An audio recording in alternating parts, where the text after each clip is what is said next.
What is going on, people, and welcome back to a brand new video on how British speed cameras work. Whether you're just coming on holiday to Britain or you live here, this video is going to be useful. Just a quick disclaimer, this video is not how to avoid getting caught by speeding. However, with the knowledge that I'm going to give you, you could probably use it to not get caught speeding. But that's not what the aim of this video is for. The aim of the video is to teach you how they work. Knowledge is key, and if you're worried about getting caught speeding while you're driving, that means that you're not thinking about driving. And the aim of this video is just to make you a little bit more relaxed while you're driving.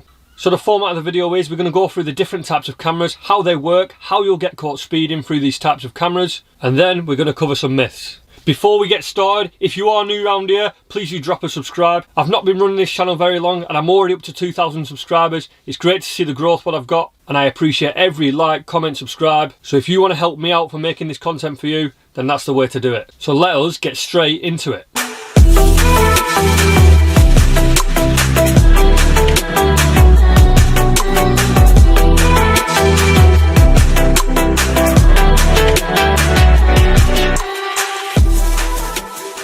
So then, first of all, there are up to 14 to 17 types of different camera, depending on the source that you read, on British roads right now. I'm not going to cover all those different types of cameras. A lot of them work the same way. I'm just going to cover the main ones, what you would see most often day-to-day driving. So the first one and the most popular is the Kandou speed camera. This was the first one to be introduced into Britain. It's the big yellow box that you see at the side of the road. Very boxy, very bulky, always has lines on the road underneath it. These are currently being out-phased and being replaced by other cameras that we'll go into later in the video, but there's still a lot of them on the roads. Some key points about these ones is they take two pictures of your vehicle, one when you enter the camera and one further down the line. It will measure the distance between the two pictures and work out how fast you're going. That is what the lines are for. These cameras are rearward facing only. They don't have infrared lights, so they can't flash you in the face, so they can only get you as you're driving away from them. The lines on the other side of the road are there for someone to manually check it using a ruler and line the ruler up. That's why they're being out-phased, they're out of date, they're old. These will not get you going into the camera. Like I say, they don't have infrared light, and if they were to flash you going into the camera, it would be dazzling to the driver and potentially dangerous. The exact opposite effect of what you want a speed camera to do. We have hundreds of these cameras in the UK, but we only have a certain amount of innards for the camera. So you'll see the box and there'll be nothing inside it. Or it might have something inside it. You can usually see this by looking in the top right of the camera. You will see the lamp of the flash. But the amount of innards we have per cameras is not much. When I did my speed awareness course some time ago now, I'm sure Staffordshire were claiming to have 350 cameras themselves, but only 100 innards to go inside the cameras, or roughly there or thereabouts. So that just shows you the ratio of cameras to camera innards. If you're lucky, you'll see these getting moved around and you'll see them open up the front, remove the full camera and transfer it onto the next place. The images for these cameras are stored in the cameras, which is why you will see vandals burning them down after they've been caught. Of course, I do not condone or recommend this, but that is why some people would like to vandalise these cameras. Next camera, the Limassol Combi. This camera is a forward-facing camera. It's the upgrade from the Kandou. It uses infrared light. It's smaller, it's more modern looking, but should still be painted yellow. To my knowledge, these do not need lines painted on the road. However, they do use lines as a secondary method of measuring. So if you're driving through one of these and you don't see lines on the road, that doesn't necessarily mean that the camera is inactive. They can still take the measurement without the lines on the road. These can also capture images of the driver.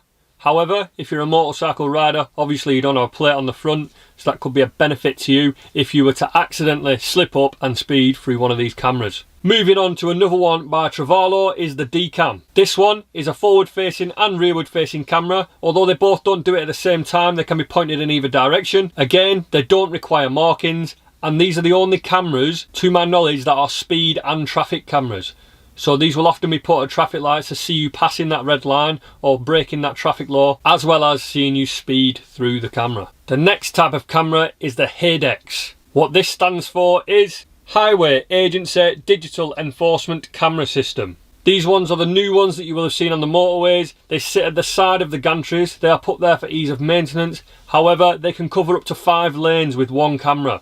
You'll usually see them in pairs, and one of them is an infrared emitting light, and the other one is the camera itself. These can be fitted in coalition with the speed markings on the overhead gantries, the variable speed markings. However, they don't need to be on for that camera to be used. Some of the older cameras that go behind the overhead speed markings will only be active when the speed marking is active. So if that is turned off, the camera is then turned off. However, these newer ones, can be active and will be active all the time, and you can get prosecuted regardless whether there's an overhead speed limit. If you're breaking the speed limit of the national speed limit of the motorway, you may be prosecuted and fined. The next one, the sneakiest of them all, the mobile speed camera. The one that jumps out on you, the one that you're not sure is there. Now, of course, these are manned speed cameras or womaned speed cameras. They should be signed and visible. You should have signs coming up to the speed camera itself, and they should be in a visible place. If they're parked away hidden, they are doing their job wrong.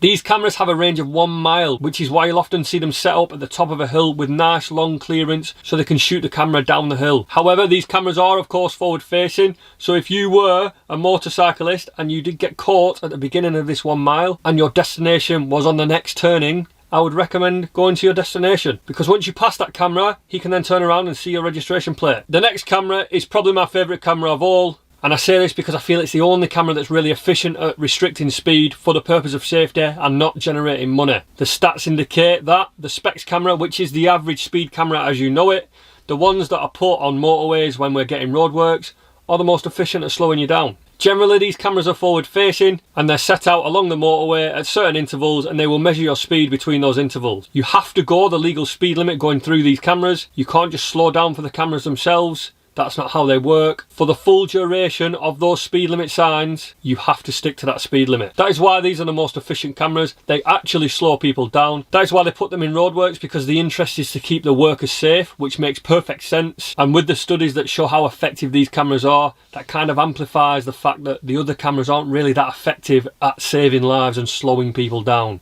They're more generating money, because there's nothing to stop us putting average speed checks outside schools or other places that are prone to accidents, but instead we put the money generating ones that create revenue. But that is a conversation for another topic, and I'm sure what I've just said there is going to get a few dislikes, so don't get too upset. So they're the main cameras what I thought I'd cover on this video. There are obviously many other cameras, a lot of them work the same, so it's not really worth going in and wasting your time chatting about them. But what we'll go into now is the top myths about cameras, because there is some pretty crazy ones out there. So let's get into the top myths about cameras. First myth: you will only get caught speeding if you're going a certain amount over the speed limit plus a certain percentage, blah blah blah. Guidance has been set by the relevant agency at 10% plus 2 miles per hour. That is the point on which they will try to prosecute you for speeding. That being said, it is only guidance, it's not law.